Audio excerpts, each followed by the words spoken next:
family abandoned me because sis blames me for her divorce. Years later, I get an email out of nowhere explaining me everything with proof. So I ruined her life with it.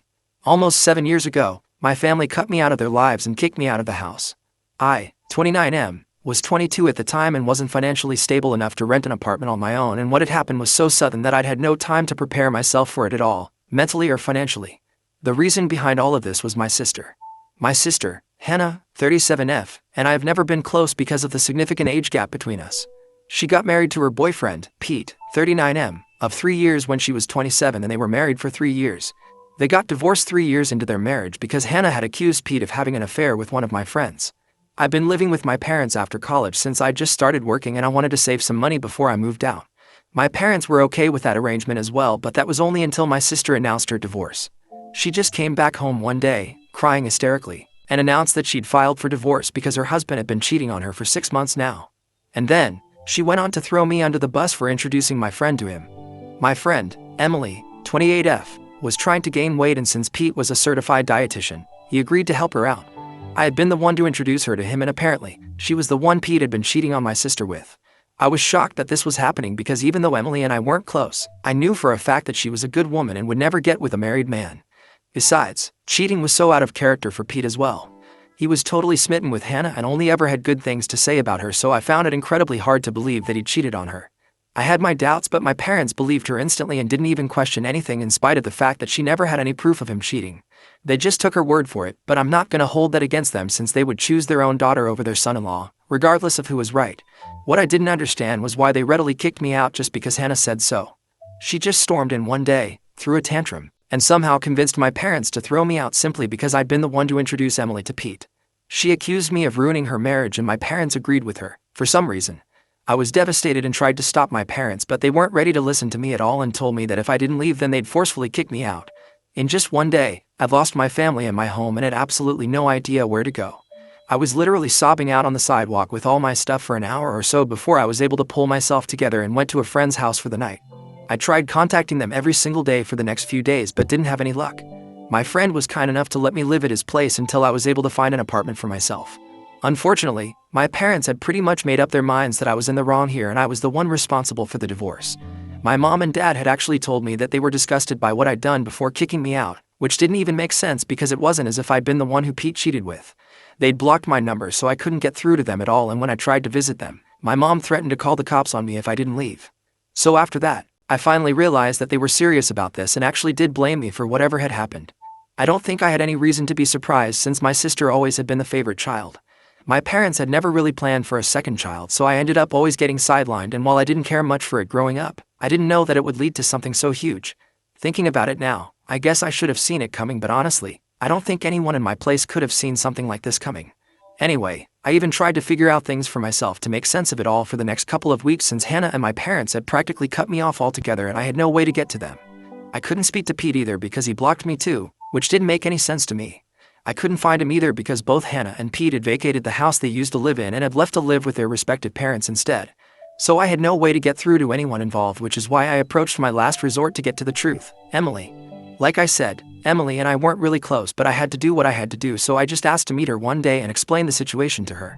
I asked her if what Hannah had said about the affair was true, and she denied it vehemently. And I believed her, to be honest. Emily told me that she'd only ever met Pete a few times and only in a professional capacity, so there was absolutely nothing going on between them, and she had no idea why Hannah would say something so awful about her. She even told me that she'd had a steady boyfriend for a couple of years already and was planning to get hitched in a few months, too. She even showed me pictures, and what she told me was way more convincing than whatever Hannah had said. I had no proof, but I just knew somehow that Hannah had been lying about the real reason for the divorce. But since I had no proof, I couldn't go back to my family, and I most certainly couldn't go back without it. Back then, I was pretty desperate to go back to living with my family since I really missed them, despite what they'd done to me. With time, however, I was able to get over it and move on with my life. I managed to find a place and made my job the purpose of my life so that I'd have something to distract myself with. And I also had to pay the bills, so it was a better way of coping than just sitting around and being depressed since I didn't have any other option either. I was hurting a lot, but I knew I had to go on somehow, with or without my family's support. Years passed and now, I'm doing much better in life. I've moved from my tiny apartment to a much bigger one and even got engaged to my girlfriend of 2 years around a week ago. And our engagement post is what ended up being a game changer for me, because just a few days after that post, I received an email out of literally nowhere that not only explained the entire story of Hannah's divorce to me and gave me all the answers I needed, but also had proof attached. My fiancée, Liza, 30F, usually only posted us on Instagram, but the picture from our engagement made it to her Facebook feed as well, where she had a wider audience. It was a public post as well, and a lot of people saw it, including my ex-brother-in-law, Pete. He happened to be someone my fiancée had met at a seminar a few years back, since she was a doctor, and it ended up adding him on Facebook, which is how he found me. It really is a small world, and for the first time, I was glad about it. He reached out to me a few days after we posted, but instead of texting me on social media, he decided to send me an anonymous email. He explained later on that he did this just so that he wouldn't feel weird about what he was doing, since it had been several years since his divorce and he didn't want to seem like a sore loser who still hadn't managed to move on from what happened. Besides, he'd been the one to block me in the first place, so he felt weird and conscious about getting back in touch with me about something that happened so many years back. Coming to the contents of the email I received, it had the full story and proof of what had happened 7 years ago, and I couldn't believe my eyes when I went through it. So apparently, my sister had been the one cheating on Pete and not the other way around like she'd been telling us for so long. Not only was that a huge lie, but even more interesting was the fact that she'd been cheating on Pete with a friend of mine, just like she'd accused him. My friend Frank, 28M, was a cashier at the grocery store near Hannah's house back then, and I never would have made the connection myself, since I'd literally never seen them together. I guess they'd kept it well under wraps, but not enough for Pete to not find out. And when Hannah was confronted, she told Pete that it was all my fault because I'd been the one to introduce her to Frank, and had even told her about how he needed her help since he was an aspiring singer and she was a pretty good singer herself. She'd agreed to help him, and bam, they'd fallen in love before they knew it.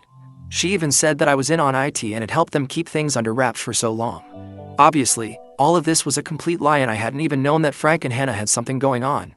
He was outraged when he found out and ended up blocking my entire family, which he admits now was kind of stupid on his part, but he was so angry that he hadn't given his actions much thought.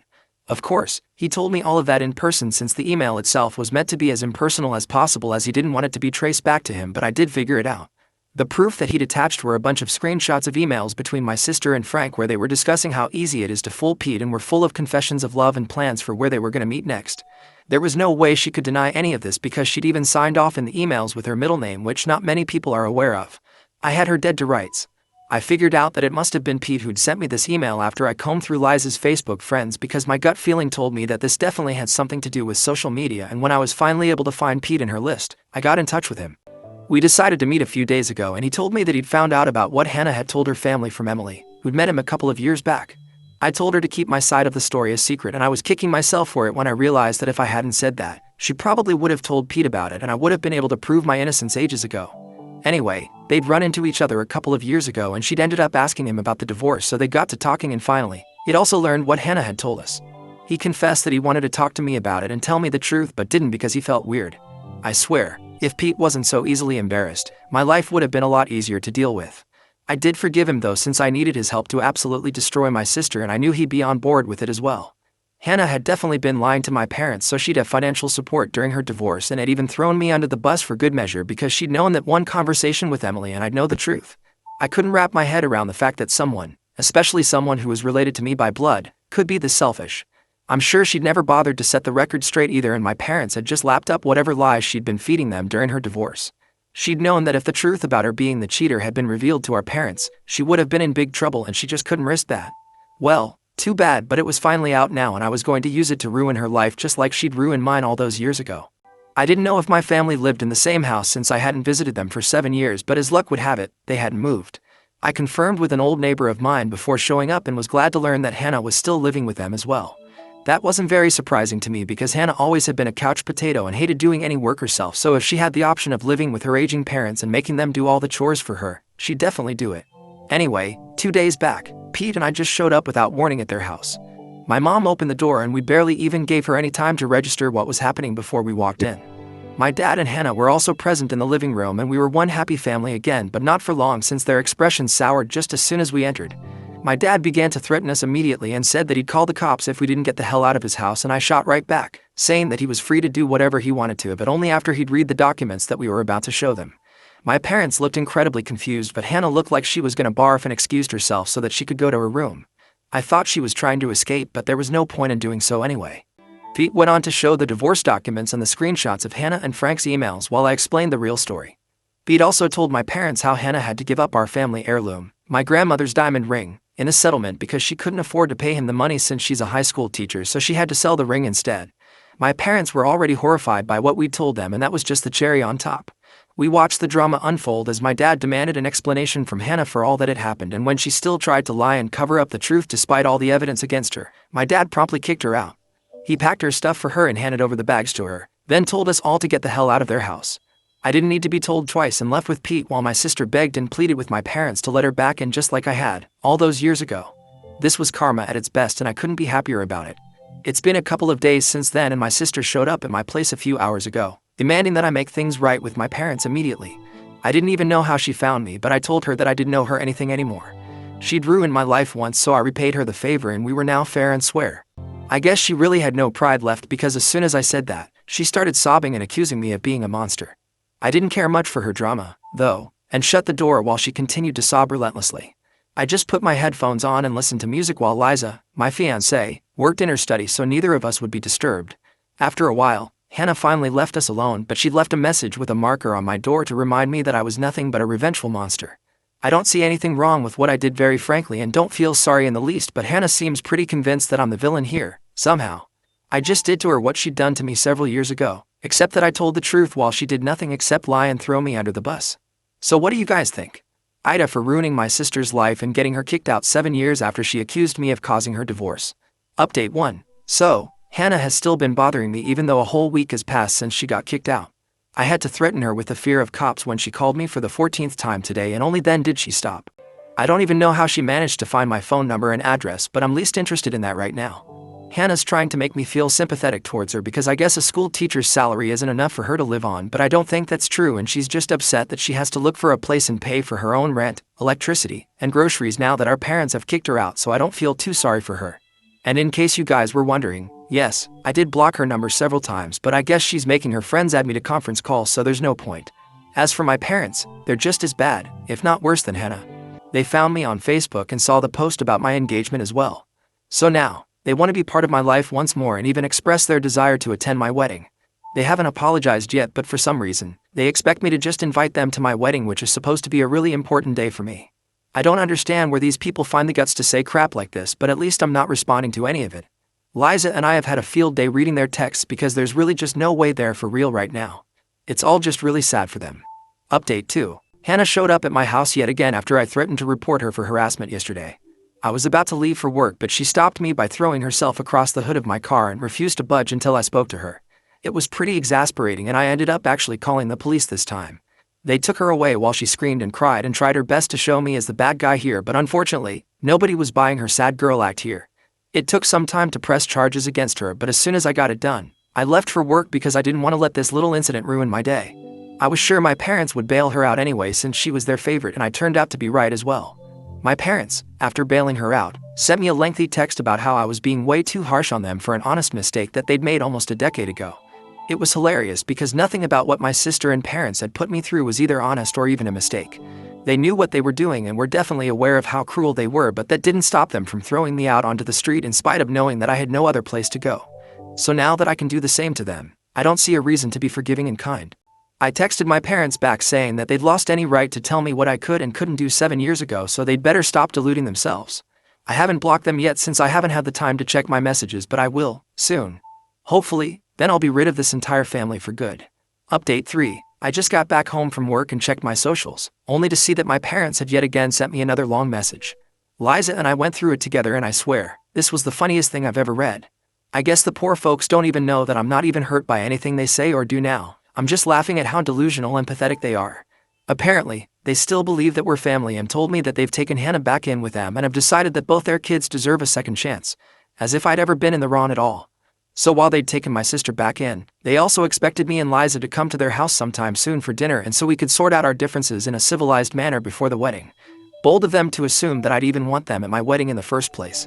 We had a good laugh about their stupid message, and after that, I wrote right back saying that I wasn't interested in the slightest in anything that they'd invited us to and was just fine living away from them like I had for these past 7 years.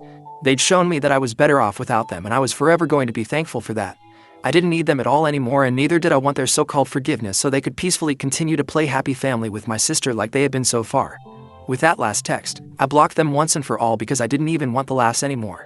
I was done and I was out. I'm sure they'll try to get back in touch with me one way or another soon, but too bad for them. I'm not having it anymore. Liza is the only family I need now, and I'm happy with just her.